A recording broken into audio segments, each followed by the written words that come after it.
ठुकरा के मेरा प्यार मेरा इंतकाम देखेगी कि पत्ते तो झड़ते हैं उठाता है कोई कोई, वादे तो सभी करते हैं निभाता है कोई कोई। और भारत की जनता आजकल इतनी भूखी है कि खाने को धोखा भी खा लेती है कि बहुत हो गई महंगाई की मार, अब की बार मोदी सरकार। ਦੋਸਤੋ ਅੱਜ ਅਸੀਂ ਗੱਲ ਕਰਨ ਜਾ ਰਹੇ ਹਾਂ ਪੱਛਮੀ ਬੰਗਾਲ ਦੀ ਯੁਵਾ ਨੇਤਾ ਅਤੇ ਅਦਾਕਾਰਾ ਤੋਂ ਬਣੀ ਲੀਡਰ ਸਾਇਓਨੀ ਘੋਸ਼ ਦੀ, ਜਿਨ੍ਹਾਂ ਨੇ ਮਹਿੰਗਾਈ, ਬੇਰੁਜ਼ਗਾਰੀ ਅਤੇ ਕੇਂਦਰ ਸਰਕਾਰ ਦੀਆਂ ਨੀਤੀਆਂ ਤੇ ਤਿੱਖੇ ਸਵਾਲ ਖੜੇ ਕੀਤੇ ਹਨ। ਸਾਇਓਨੀ ਨੇ ਮੋਦੀ ਸਰਕਾਰ ਨੂੰ ਘੇਰਿਆ ਹੈ ਕਿ ਕਿਉਂ ਮਹਿੰਗਾਈ, ਜੋ ਆਮ ਆਦਮੀ ਦੀ ਥਾਲੀ ਨੂੰ ਖਾਲੀ ਕਰ ਰਹੀ ਹੈ, ਉਸ ਨੂੰ ਅੰਤਰਰਾਸ਼ਟਰੀ ਸਮੱਸਿਆ ਦੱਸ ਕੇ ਟਾਲਿਆ ਜਾ ਰਿਹਾ ਹੈ। ਆਲੂ, ਟਮਾਟਰ, ਦਾਲ ਅਤੇ ਰੋਜ਼ਾਨਾ ਦੀਆਂ ਚੀਜ਼ਾਂ ਦੀਆਂ ਕੀਮਤਾਂ ਲਗਾਤਾਰ ਵਧਦੀਆਂ ਜਾ ਰਹੀਆਂ ਹਨ, ਪਰ ਸਰਕਾਰ ਦਾ ਕੋਈ ਢੁਕਵਾਂ ਜਵਾਬ ਨਹੀਂ ਆ ਰਿਹਾ। ਸਾਇਓਨੀ ਨੇ ਯੁਵਾਵਾਂ ਲਈ ਨੌਕਰੀਆਂ, ਸਰਕਾਰੀ ਯੋਜਨਾਵਾਂ ਦੇ ਫੰਡ 'ਚ ਕਟੌਤੀ ਅਤੇ ਬੰਗਾਲ ਨਾਲ ਭੇਦਭਾਵ ਦਾ ਵੀ ਮੁੱਦਾ ਚੁੱਕਿਆ ਹੈ। ਇਸ ਵੀਡੀਓ ਨੂੰ ਅਖੀਰ ਤੱਕ ਜ਼ਰੂਰ ਵੇਖੋ ਤਾਂ ਜੋ ਤੁਸੀਂ ਸੱਚਾਈ ਨੂੰ ਜਾਣ ਸਕੋ। ठुकरा के मेरा प्यार मेरा इंतकाम देखेगी कि पत्ते तो झड़ते हैं उठाता है कोई कोई, वादे तो सभी करते हैं निभाता है कोई कोई। और भारत की जनता आजकल इतनी भूखी है कि खाने को धोखा भी खा लेती है कि बहुत हो गई महंगाई की मार, अब की बार मोदी सरकार। और आज उनके विचार में inflation is an international problem, महंगाई एक अंतरराष्ट्रीय समस्या है। तो विश्व गुरु, विश्व बंधु इस अंतरराष्ट्रीय समस्या का समाधान क्यों नहीं कर पा रहे हैं? थैली भरकर पैसा लेके जाता है और पॉकेट में आलू टमाटर प्याज लेके घर वापस आता है। सर, इनके बुलडोजर के चलते मैडम भारत के लोग सवाल पूछना भूल गए और भारत की जनता आजकल इतनी भूखी है कि खाने को धोखा भी खा लेती है। मैडम, भारत में एक मिडिल क्लास जो 1 साल पहले एक वेजिटेरियन थाली 100 रुपए में खाता था, आज वही वेजिटेरियन थाली 152 रुपए की हो गई। टमाटर की कीमत 247% बढ़ गई, आलू की कीमत 180%, लहसुन 128% और तेल, नमक, आटा, मैदा 18%। पहले आम आदमी पॉकेट में पैसा लेके बाजार जाता था और थैली भरकर सामान लाता था, लेकिन अमृतकाल में आदमी थैली भरकर पैसा लेके जाता है और पॉकेट में आलू टमाटर प्याज लेके घर वापस आता है। सर, माननीय वित्त मंत्री ने पहले कहा था कि बहुत हो गई महंगाई की मार, अब की बार मोदी सरकार। और आज उनके विचार में inflation is an international problem, महंगाई एक अंतरराष्ट्रीय समस्या है। तो विश्व गुरु, विश्व बंधु इस अंतरराष्ट्रीय समस्या का समाधान क्यों नहीं कर पा रहे हैं? Ma'am, 74% of Indians are unable to afford a healthy diet. The household savings have plunged to a 50-year low. Around 48% of the households in this country are facing a financial crisis क्योंकि उनका खर्चा उनकी कमाई से ज्यादा है। The economic inequality in India is a 100-year high. The country's GDP growth rate for the second quarter 24-25 decreased to 5.4%, which is the lowest in 2 years. The government's total debt has reached a staggering 176 lakh crore and the total debt is expected to soar up to 185 lakh crore by the end of the financial year. आज आपके उधार की वजह से हर हिंदुस्तानी पर 1.25 लाख का बोझ चढ़ गया और आप उनकी मजबूरी को अपनी ताकत समझते हैं। बंगाल में ऑल इंडिया तृणमूल कांग्रेस की प्रदेश युवा अध्यक्ष होने के नाते मुझे हर दिन कई नौजवानों से बात करनी पड़ती है। वो मुझे ये पूछते हैं कि मोदी जी ने हर साल 2 करोड़ नौकरी का वादा किया था, अर्थात 10 साल में 20 करोड़ नौकरी। उन नौकरियों का क्या हुआ, उन वादे का क्या हुआ? मैं बस उन्हें यही कह पाती हूँ कि पत्ते तो झड़ते हैं उठाता है कोई कोई, वादे तो सभी करते हैं निभाता है कोई कोई। Ma'am, as per the latest report by CMIE, the unemployment rate has risen to 9.2% in June 2024 as compared to 4.9% in 2013-2014.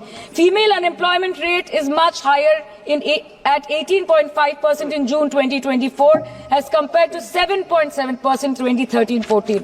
Around 37% of working women are unpaid. In rural areas, this figure is at a horrific 43%. प्रधानमंत्री जी बोलते हैं सबका साथ, सबका विकास, सबका विश्वास। अगर ऐसा ही है तो भारत के लोग आज देश छोड़ के क्यों जा रहे हैं? 2018 से लेके 2023 के बीच 6,70,000 भारतीय ने अपनी नागरिकता त्याग दी। सिर्फ 2022 में ये संख्या करीबन 2,25,000 की थी। In 2022 alone, 7,500 high net worth individuals with a net worth of more than 8.3 crore or more left India. नवंबर 2022 से सितंबर 2023 सिर्फ 10 महीने में 96,917 Indians were arrested attempting to cross the United States illegally. Modi ji कहते हैं कि वो सबके साथ है, मगर ये आंकड़े बोलते हैं जो सबका होता है वो किसी का नहीं होता। और बंगाल के साथ तो कुछ अलग ही रिश्ता है इनका। The relationship is that of quid pro को, ठुकरा के मेरा प्यार मेरा इंतकाम देखेगी। मतलब वोट है तो नोट है और वोट नहीं तो नोट नहीं। As per the available reports, as on 19 July, rupees 1.23 lakh crore is already due from the government of West Bengal against flagship programs like Manrega, PM Awas Yojana, Gram Sadak Yojana, National Health Mission, Central Food Subsidy. Further, 40,806 crore is projected dues against these schemes, bringing the total amount to a staggering 1.71 lakh crore. Madam, health care की schemes में सिर्फ fund हमको दिया नहीं जाता क्योंकि colour coding match नहीं करता है। सो आप सबका साथ सबका विकास जो बोलते हैं, is it hinging on colour coding? आपको रंग पसंद नहीं तो आप बंगाल के लोगों को पैसा नहीं दोगे और फिर आप आके बोलते हो कि हम बंगाल में जीत क्यों नहीं पाते। Ma'am, this is the reason, this step motherly attitude, जिसके लिए बंगाल के लोग हर बार इनको बड़े बड़े रसगुल्ला खिलाकर वापस दिल्ली भेज देते हैं। Even after making several attempts to crush our aspirations and our economy, Bengal government stands tall and true towards the commitment towards its people. Bengal में सिर्फ दीदी है तो मुमकिन है। The West Bengal government started transferring money to the bank accounts of 21 lakh people who worked for 100-day scheme without receiving any payments from the central government for Manrega. Even before Ayushman Bharat, in Bengal, Shastra Shati, a cashless scheme was launched, providing treatment cost up to 5 lakh for per person belonging to any strata of the society. आज कलकत्ता के किसी आलिशान private hospital में जहाँ पे एक अमीर आदमी की चिकित्सा होती है, वही बगल वाले बेड में एक गरीब मजदूर, एक गरीब किसान की भी ट्रीटमेंट होती है। यही है ममता बनर्जी का विकास। और आपके अमृत काल में the cost of medical treatment has been doubled in the last 5 years। आप फार्मास्यूटिकल्स की, सर आरजीकर पे बात ना बोले, आपकी सीबीआई पे अभी तक कुछ बोल नहीं पाए। हम लोगों ने जो, हमारी पुलिस ने जो बोला था, they are still sticking to that. So उसके बारे में मत बात करें, ठीक है? आप उत्तर प्रदेश के बारे में बात करें ना sir. Sir, medical inflation is at 14%। Regularly लिए जाने वाले दवाइयों की कीमत 50% बढ़ गई। आप सिविल एविएशन के लिए ग्रांट्स मांग रहे हैं।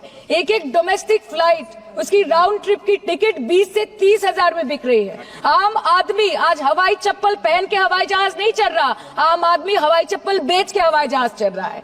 You are demanding funds for education but conveniently ignoring the fact that 11 lakh children have dropped out of school according to your own data. आज भारत में सिर्फ 47.51% स्कूलों के पास कंप्यूटर की फैसिलिटीज है और उसमें 33% के पास internet connection. In law and justice, you are not been able to provide legal aid to more than 1% of the eligible population. In public enterprises, 5.1 lakh public sector jobs have disappeared in the last 10 years. Railway में करीबन 2.5 lakh post बाकी हैं और उसमें से vacancy है in critical safety categories. नए भारत में आजकल ट्रेन पटरी के ऊपर कम और पटरी के बाहर ज्यादा चलती है। मुझे दुख लगता है इस सदन में ये कहते हुए मैडम कि मैंने अपने लोकसभा क्षेत्र जादवपुर लोकसभा क्षेत्र के लिए एक बारुईपुर कोबी सुभाष मेट्रो एक्सटेंशन की मांग की थी। मुझे डिपार्टमेंट से ये चिट्ठी मिली जिसमें उन्होंने लिखा है that this project is not economically viable and this project is unremunerative. तो आपको अगर सब जगह से पैसा चाहिए तो मुझे ये बात समझ में नहीं आती कि लोग खुद के लिए आपको वोट देते हैं कि आपके फायदे के लिए वोट देते हैं। मैं आपको इतना ही बोलना चाहती हूँ, दिस वाज द रीजन, अपने प्रॉफिट के लिए आज इन्होंने सीनियर सिटीजन का कंसेशन भी बंद कर दिया और सीना ठोक के ये बोलते हैं कि 2022-23 अर्थ वर्ष में हमने 15 करोड़ वरिष्ठ नागरिक से 2242 करोड़ कमाए। धन्यवाद माननीय सदस्य। मैं 2 बात और बोल के खत्म कर दूंगी कि लोकसभा पे खर्च करके क्या फायदा मैडम, जब यहाँ पे विपक्ष को बोलने का अधिकार ही न हो। लोकसभा के लिए भी तो ग्रांट मांगा है ना मैम। और अभी सर बोल रहे थे कि बेटी बचाओ बेटी पढ़ाओ, तो 10 साल पहले मोदी जी ने लॉन्च किया था, लेकिन उसके 80% पैसे सिर्फ पब्लिसिटी और मार्केटिंग और एडवर्टाइजमेंट में खर्च कर दिए। आपके उत्तर प्रदेश, मध्य प्रदेश, राजस्थान में ना बेटी को पढ़ा पा रहे और ना बेटी को बचा पा रहे। बंगाल आए और देखिए कि ममता बनर्जी ने विधानसभा में अपराजिता एक्ट में बिल पास किया है, कन्याश्री किया है।